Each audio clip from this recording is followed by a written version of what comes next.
Merci d'être resté avec nous pour la seconde partie de cette émission spéciale élection municipale.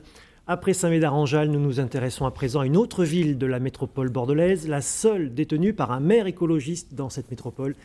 Il s'agit de Bègles, ancien fief communiste pris par le médiatique Noël Mamère en 1989, lequel, à sa retraite, l'a confié au maire actuel. Ce sera un duel le 28 juin à Bègles. Je vous présente les deux adversaires, le maire sortant Europe Écologie Les Verts Clément Rossignol-Puech, à la tête d'une liste d'hiver gauche intitulée Vivons Bègles. Vous êtes également vice-président de Bordeaux Métropole. Face à vous, Christian Bagat, à la tête d'une liste classée d'hiver par les services de l'État, une liste d'union citoyenne, comme vous la présentez. Absolument.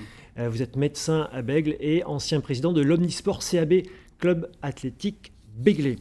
Alors, en regardant les résultats du premier tour, on constate que Clément Rossignol-Puech a réuni 49,68% des suffrages face à 6 candidats. Christian Bagat, 21,89%. Christian Bagat, est-ce que les jeux sont faits ? Certainement pas. Permettez-moi d'abord de vous remercier de votre invitation. Je souhaitais ce débat et je l'ai proposé au maire sortant en lui disant de faire un débat il y a une dizaine de jours par un mail et il ne m'a toujours pas répondu. Mais c'est pas grave, nous sommes là, c'est le principal. Bon, alors, je voudrais remercier aussi les Béglaises et les Béglés qui ont voté pour nous parce que pour la première fois depuis 30 ans, il y aura un second tour à Bègles. Et il y aura d'un côté une liste d'unité citoyenne que je représente face à une liste d'union de tous les partis politiques puisque aucun ne nous soutient. Il n'y a pas eu de consigne de vote, c'est ça dans Absolument pas, tour et il n'y a rien de changé. Clément Rossignol-Puech, vous frôlez l'élection au premier tour, on le disait, mais avec 62% des électeurs qui ne se sont pas déplacés pour ce premier tour. Est-ce que ce sont les abstentionnistes qui ont la clé du scrutin ? Bon, écoutez, bonsoir à toutes et à tous. En effet, je suis passé à... Mon équipe est passée à 23 voix de l'élection au premier tour. Il y a déjà eu des seconds tours sur Bègles dans les 30 dernières années, en 95 par exemple. Donc c'est normal, c'est la démocratie. Et donc nous souhaitons nous rassembler. Moi je suis un homme de rassemblement, vous l'avez dit, Bègles était une ville communiste, puis écologiste. Et moi je suis un homme de réconciliation, puisque j'ai réconcilié toute la gauche, toute l'écologie de Bègles. Les communistes maintenant sont avec moi, sont avec mon équipe. Et donc, nous arpentons les rues de Bègles, puisque maintenant c'est possible. Mais comment convaincre les abstentionnistes ? C'est ça ma question. Eh ben, nous allons les voir, un par un, expliquer les enjeux de la ville, expliquer les enjeux climatiques, expliquer les enjeux de solidarité, expliquer les enjeux économiques qui arrivent actuellement, expliquer les enjeux sur la métropole, de mobilité, de bien vivre, comment faire que Bègles reste ce village urbain. Et les gens expliquer les enjeux de cette élection, l'enjeu démocratique. On sent une crise démocratique, vous l'avez dit, dans notre pays. Jamais cette élection municipale a eu autant d'abstention. Donc c'était vraiment une alerte que nous avons collectivement. Et nous devons travailler pour faire passer cette démocratie représentative vers une démocratie plus participative. Alors, et je m'y attache. Vous parliez de liste d'union de gauche. Vous, Christian Bagat, vous dites que c'est pas une liste d'union, c'est une coalition de circonstances. Pourquoi vous dites ça ?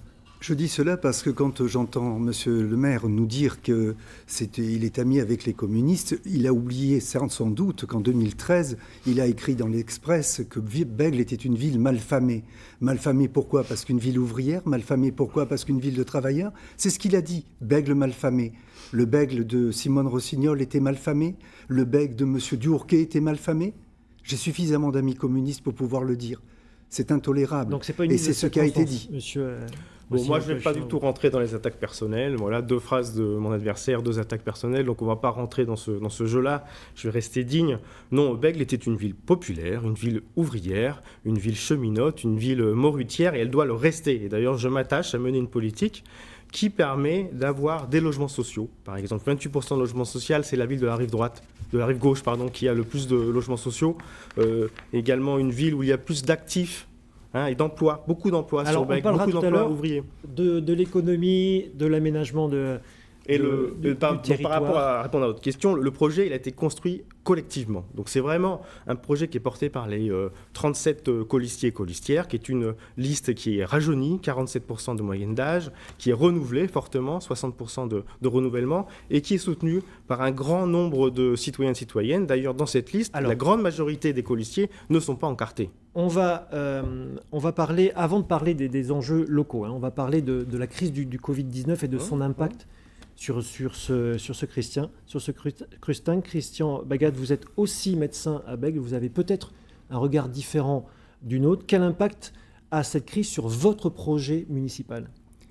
Alors, les pandémies, il y en a toujours eu dans l'histoire de l'humanité. Et il y a eu notamment au XIVe siècle une peste noire qui a fait plus de 50 millions de morts. Et pourtant, on ne parlait pas du changement climatique et pourtant, on ne parlait pas de la mondialisation. Donc ça a existé. Ce qui a changé aujourd'hui, c'est le confinement, c'est la privation des libertés. Et cela, c'est dû à la carence des hommes politiques. C'est dû à l'incurie de l'État, oui, et des hommes politiques en général. Pourquoi ? Parce qu'on n'avait pas de masque. Pourquoi s'est-on confiné ? Parce qu'il n'y avait pas assez de lits de réanimation. Et en tant que médecin, je sais quelle souffrance, combien ça a été anxiogène pour tout le monde. Est-ce que ça a un impact sur votre programme électoral ? Évidemment, puisque comme... Qu'est-ce que ça change ? D'abord, on ne peut plus aller au contact des gens, donc on est en déconfinement, donc c'est ce que nous faisons. Nous ne pouvons plus avoir de vraies relations avec des manifestations que nous pouvons faire publiques. Nous en aurons qu'une entre les deux tours, c'est trop peu. Et nous sommes vraiment des citoyens. Nous n'avons pas de parti derrière qui nous soutient. Donc à partir de là, nous nous battons avec nos armes. Nous sommes seuls face à tout le monde. Clément Rossignol-Puech, qu'est-ce que cela change dans votre vision de la ville de demain, cette crise du coronavirus ? Bon, tout d'abord, je souhaite remercier sincèrement l'ensemble du personnel soignant qui se sont mobilisés fortement pendant cette crise coronavirus, et puis l'ensemble de ces professions peut-être invisibles qu'on ne mettait pas suffisamment en avant, comme par exemple les caissières ou les ambulanciers qui se sont mobilisés, qui étaient sur le terrain, ou les éboueurs. Et donc vraiment, je remercie fortement, comme également les employés municipaux. Et dans votre projet, quel impact a eu cette crise ? Écoute, alors tout d'abord, cette crise montre qu'il faut relocaliser l'économie, qu'il faut créer plus de liens, une société plus juste, plus solidaire, plus résiliente, qui résiste plus aux crises, parce que cette crise-là, nous la surmontons actuellement collectivement, mais d'autres arrivent, celle de la crise climatique, celle de la crise de la biodiversité. Et donc, dans notre projet que nous avons pensé collectivement, nous avions déjà des éléments de réflexion pour répondre à ces crises-là, comme par exemple relocaliser l'économie, développer du maraîchage de proximité, développer évidemment une cuisine centrale qui permet d'avoir des repas bio et locaux, et également développer les services publics de santé, comme une maison de santé sur Bègles, ou également mettre en place un nouvel EHPAD pour nos aînés publics. Je commencerai les négociations avec le département dès l'élection faite. Donc ça, ce sont des projets, des idées qui ont été apportées notamment par la crise. Alors on sait que vous êtes le seul maire écolo, entre guillemets, avoir ce titre officiel pour la métropole. L'environnement, on va en parler à présent. Clément Rossignol-Puech, donc seul maire écolo, qu'est-ce qui vous différencie d'autres candidats finalement, parce qu'on verdit beaucoup le discours politique en ce moment ? Oui, alors maintenant, tous les candidats sont écologistes, ils le disent. Et d'ailleurs, dans tous les programmes, il y a maintenant des propositions environnementales et écologistes qui sont importantes et développées. Et alors, si vous souhaitez vraiment avoir une politique écologiste pour les 6 ans à venir, votez pour des élus écologistes qui vont pouvoir, au moment des arbitrages, où c'est compliqué, faire le choix de l'écologie et pas simplement de l'affichage. Donc, nous, c'est un programme complet, transversal. Mais Christian Bagat a aussi un programme écologiste, pragmatique, social et solidaire. Ça veut dire quoi ? C'est mieux que... C'est beaucoup mieux. C'est beaucoup mieux parce que Bègles n'est pas une ville verte, contrairement à ce que monsieur le professeur en écologie nous dit. Ce n'est pas une ville verte. Le vert de Bègles, c'est du vert béton et du vert goudron, malheureusement.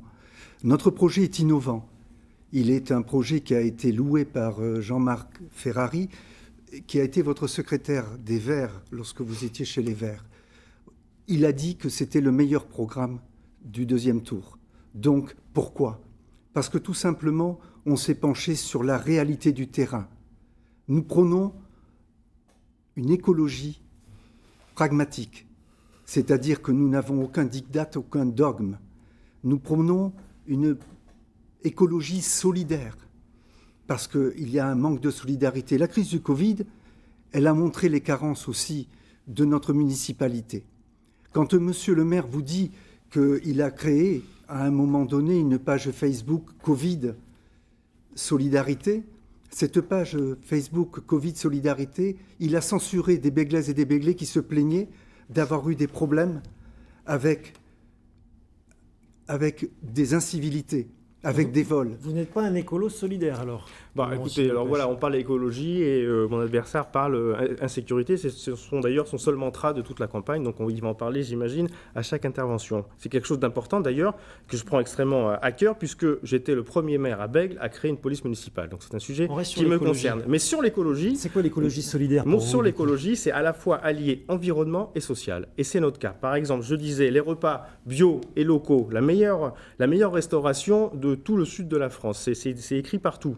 Eh bien, à la fois, nous avons des tarifications sociales, où celles et ceux qui ne peuvent pas payer, eh bien, le tarif est très bas. Et dans notre programme, également, nous souhaitons végétaliser les places, créer 3 nouveaux parcs arborés. Nous créer également les quais de Bègles, nous aurons des quais végétalisés. Ça ne suffit pas, monsieur également Bagat. l'île d'Arcin, également des aides à la rénovation énergétique des logements pour celles et ceux qui ne peuvent pas le faire. Donc, oui, c'est extrêmement social et environnemental, et c'est lié. En fait, oui, allez-y. En fait, je vais employer quelque chose qui appartient au monde agricole. Nous voulons gérer l'inévitable et nous voulons éviter l'ingérable. Je l'emprunte au monde agricole.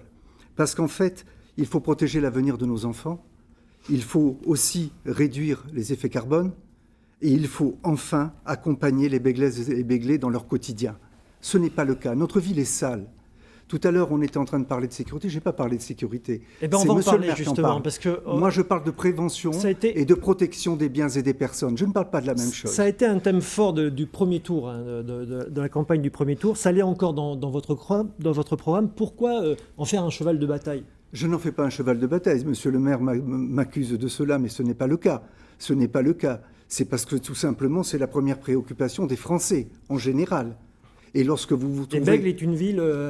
Bègles, c'est pas moi qui l'ai mise numéro 1. C'est pas moi qui l'ai mise numéro 1 sur la métropole. Je vous laisse Monsieur pas dire cela. Non, ça a été écrit dans Sud-Ouest. Sud-Ouest a dit un mensonge. Sud-Ouest l'a jamais écrit. Sud-Ouest a dit un mensonge. Vous le dites. Et donc, c'est faux. Je ne laisserai pas dire ça. Donc à partir de cela, aujourd'hui, nous sommes face à cette réalité. Et lorsque je disais tout à l'heure que la page Facebook a été censurée, une autre page s'est faite par des citoyens libres, pour qu'ils puissent continuer à discuter et de ne pas dire et de ne pas entendre qu'on a arrêté 4 malfrats, mais les vols ont continué, les dégradations ont continué. Donc ça continue. Mais ce n'est pas ça l'important. L'important, c'est le social et c'est l'écologie. Et c'est le cœur de notre programme. Alors, pour dire les choses posément, il y a eu... Et rapidement. Il y a eu sur l'agglomération bordelaise un certain nombre de cambriolages durant le confinement, des commerces principalement, sur l'agglomération bordelaise et sur la ville de Bègles. Donc nous avons réagi avec la police nationale et avec la police municipale.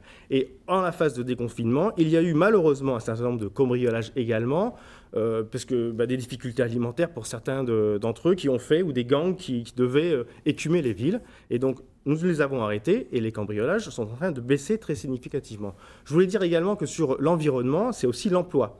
Nous allons vers un vrai problème d'emploi. Sur l'environnement. Non, on finit sur la sécurité, parce que M. Bagat dit que c'est... Ouais. Mais non, mais c'est faux. C'est faux. C'est faux. C'est faux. Il y a eu des effets, il y a eu une réaction de ma part avec la police nationale, et maintenant c'est régulé et c'est encadré. Alors on va parler, c'est lié à l'environnement, l'urbanisme. Tout à l'heure vous parliez de bétonnage de la ville. La ville de Bègles est une ville en forte croissance, même s'il y a eu moins de permis de construction ces dernières années qui ont été accordés. C'est mon action. Christian Bagat, selon vous, pourquoi cette ville, vous dites qu'elle est bétonnée? Elle est bétonnée parce que je vois petit à petit disparaître tous les jardins qui faisaient notre richesse et qui sont devenus... Le prix du mètre carré est à 5 000 € du mètre carré. Vous voyez comme c'est populaire et fraternel. C'est très facile à gérer. C'est très facile à gérer. Deuxièmement, il y a des fractures, carrément, qui font des fractures sociales dans notre ville. Il y a d'un côté certains quartiers qui sont très aisés et d'autres quartiers qui sont dans la souffrance. Hier soir, j'étais au quartier... Bègles n'est plus Bègles, c'est ça? Bègles n'est plus Bègles, c'est pas un village. C'est pas un village. C'est mentir que de dire que c'est un village. Moi, j'ai connu le Bègles de Madame Rossignol, j'ai connu le Bègles de Monsieur Duhourquet. C'était un Bègles fraternel et populaire. Alors certes, ça sentait la morue, mais de là à en dire que c'était malfamé, c'est pas une bonne chose. Alors, quelle est votre vision de la ville de demain, Clément Rossignol-Puech? Alors, c'est que Bègles reste Bègles. En effet, c'est important que Bègles reste ce village urbain, mais dans une dynamique d'agglomération qui évolue, et dans un pays qui évolue, et dans une société qui évolue. On ne peut pas mettre Bègles sur cloche et dire c'était mieux avant et arrêter comme ça. Donc moi, j'ai pris la décision de modifier le plan local d'urbanisme pour limiter la construction sur 70% de Bègles à un étage. C'est un geste fort, et d'ailleurs vous l'avez cité, ça réduit très fortement la pression immobilière des promoteurs immobiliers sur la commune. Il y a ce sentiment de bétonnage. C'est un sentiment qui traverse les 28 communes. Vous allez voir n'importe quelle campagne électorale sur la métropole, les opposants disent « Ah, mais ça bétonne ». Ben oui, il y a un effet sud-ouest, il y a un effet Gironde, il y a un effet Bordeaux Métropole depuis la LGV, et nous accueillons 25 000 habitants par an sur le département. Donc Bègles doit prendre sa part, mais que sa part, et j'ai mis en place des règles très strictes qui ont des effets, puisque vous l'avez dit, il y a moins de construction actuellement qu'avant, mais avec des logements sociaux. Nous continuons à construire des logements sociaux pour que Bègles reste la ville populaire. Monsieur Baguette, vous feriez quoi si vous étiez maire pour... J'écouterai d'abord les habitants de Bègles. Je les écouterai, je les entendrai, et surtout j'agirai. Aujourd'hui, aller poser les questions aux Bèglaises et aux Bèglais, ce n'est pas le cas. Voilà. Alors qu'est-ce que nous ferions? Nous maîtriserions un peu mieux. Aujourd'hui, on a voulu faire certaines choses. Je veux parler du quartier, là, quand j'ai été interrompu, je voulais vous parler du quartier de Terre-Neuve. À Terre-Neuve, on a fait une centrale thermique à bois. Aujourd'hui, vous savez qu'on a fait payer et que l'on demande aux habitants de ce quartier, et un quartier, on leur demande de payer 3 à 7 000 euros de chauffage. Vous m'expliquerez comment on peut tolérer cela. Qui c'est qui a signé les arrêtés qui permettaient ces constructions? C'est la mairie précédente. Ce n'est pas tolérable. Donc là, on sent quand même des points de désaccord particuliers. Mais c'est profond. Oui. C'est profond. Ce sont de petites gens qui souffrent là. C'est ces petites gens que je défends. Alors, on va parler de l'emploi, parce que c'est important. On parlait de la densification de la population sur Bègles. Depuis 10 ans, Bègles connaît une forte croissance du nombre d'entreprises. Alors, c'est vrai qu'il y a des centres commerciaux qui sont importants. Il y a aussi des plateformes logistiques. Clément Rossignol-Puech, comment anticiper les effets économiques de la possible crise qui se présente quand on veut être maire? Oui, alors je vais évidemment parler d'économie en 30 secondes, mais avant, rappelez qu'à Bègles, en 2020, il y a autant d'habitants qu'en 1970. Parce que Bègles a perdu des habitants et a regagné des habitants. Donc moi, mon action, donc comment on maintient l'emploi pour ces habitants? Donc la population bèglaise n'a pas explosé. C'est un mensonge. Nous sommes d'accord, nous avons autant d'habitants qu'il y a 30 ans, voilà, même 30-40 ans. Alors, comment on fait? Eh bien, on met en place, par exemple, des aides pour les entreprises. La ville de Bègles a aidé à hauteur de 250 000 euros depuis la crise les entreprises bèglaises, les commerçants bèglais, les artisans bèglais, des aides directes avec la métropole, mais également des aides pour les terrasses, par exemple, pour les cafés et les bars, mais également, on développe des parcs d'activités. Alors, pour la transition énergétique, comme le parc Newton avec la société Valorem, qui crée des éoliennes, et également pour la transition numérique avec la cité numérique qui est sur Bègles, qui est le totem de l'économie numérique de la métropole et de la région, mais également aider les centaines d'entreprises qu'il y a sur la zone d'activité du Grand Port, qui est une zone d'activité vieillissante que nous allons rénover en concertation avec les acteurs. Puisque moi, en 3 ans, j'ai organisé plus de 200 réunions publiques. Donc on ne peut pas dire que je ne parle pas aux Bèglais, c'est faux. Je parle tous les jours aux Bèglais. Christian Baguette, vous êtes un peu en retard sur le temps de parole. Vous avez l'ambition dans votre programme de faire de Bègles une ville attractive pour tous. Ça veut dire quoi? C'est-à-dire que je ne voudrais pas qu'il y ait simplement des gens qui viennent habiter dans Bègles et aller travailler ailleurs. J'aimerais qu'ils restent. Je voudrais qu'il y ait un partage du travail sur Bègles qui se fasse. Je souhaite que les entreprises, nous les aidions. Je suis désolé, monsieur le maire, si je l'écoute, tout est bien et tout est tranquille. C'est pas vrai. Les commerçants se plaignent, les industriels se plaignent. Aujourd'hui, nous avons une vie qui est transformée avec des difficultés de circulation qui sont immenses. Et lorsque les gens veulent travailler, ils sont obligés d'aller travailler ailleurs. J'aimerais bien que l'on repermette aux Bèglais de travailler sur Bègles, de partager des espaces de coworking, comme on dit maintenant. Et tout cela est possible. Et ça a été démontré par la crise de la Covid. Et c'était très important. Ensuite... un mot encore. Après, nous arrivons en un mot, je vous en prie, je préfère prendre la parole un peu plus tard. Maintenant, nous arrivons à la fin de cette émission. Alors, donc, si je peux me permettre, vite, je voudrais dire quelque chose. Moi, je tiens à dénoncer ici ce qui n'est qu'apparence et communication. C'est tout ce que je veux dire. Voilà. En un mot, vous lui répondez? Vous souhaitez répondre à M. Bagat? Écoutez, nous, on a un projet qui a été élaboré collectivement pour les Bèglaises et les Bèglais, pour l'ensemble des habitants, et nous le défendons au quotidien, et nous sommes fiers de notre ville, et nous ne la peignons pas en noir. Vous êtes à égalité parfaite de temps. Merci à tous les deux d'avoir participé à ce débat. Restez avec nous sur la 3. Merci beaucoup.